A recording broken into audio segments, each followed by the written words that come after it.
ગૌશાળાના ડિમોલિશનનો મુદ્દો અત્યારે રાજ્યમાં ચર્ચાના એરણે છે. મુદ્દો કોર્ટમાં પહોંચ્યો હતો અને હાઈકોર્ટ દ્વારા આ ગૌશાળાના ડિમોલિશન પર વચગાળાનો સ્ટે આપવામાં આવ્યો છે. નોટિસ વગર ડિમોલિશનનો અરજીમાં ઉલ્લેખ છે. ગૌશાળાની સ્થિતિ જેમ છે એમ એટલે કે યથાવત રાખવા માટે હાઈકોર્ટ દ્વારા આદેશ આપવામાં આવ્યો છે.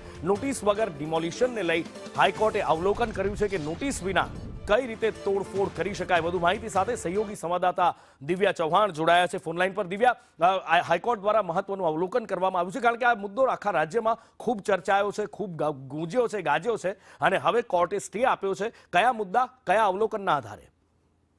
નુપુર ચોટીલા ડુંગરની આજુબાજુના વિસ્તારનું ડિમોલેશન કરવામાં આવી રહ્યું હતું, જે દરમિયાન 80 વર્ષ જૂની ગૌશાળા છે તેનો કેટલોક ભાગ તોડી નાખવામાં આવ્યો હતો, જેને લઈને ગુજરાત હાઈકોર્ટમાં રજૂઆત કરવામાં આવી હતી.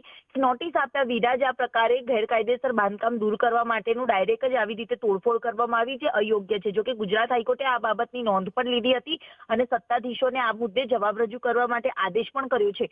સાથે જ ગુજરાત હાઈકોર્ટે જે ડિમોલેશનની પ્રક્રિયા ચાલતી હતી તેના ઉપર રોક લગાવવા માટેની વચગાળાની રાહત આપી છે અને ગૌશાળા હાલના પૂરતે ન તોડવા માટેનો પણ આદેશ કરવામાં આવ્યો છે. મહત્વનું છે કે આ બાબતમાં હાલ જે અધિકારીઓ દ્વારા જે નોટિસ આપ્યા વિના જે ડિમોલેશન કરવામાં આવ્યું જેને લઈને ગુજરાત હાઈકોર્ટે પણ અધિકારીઓ સામે નારાજગી વ્યક્ત કરી છે. જી દિવ્ય, માહિતી બદલ આપનો આભાર.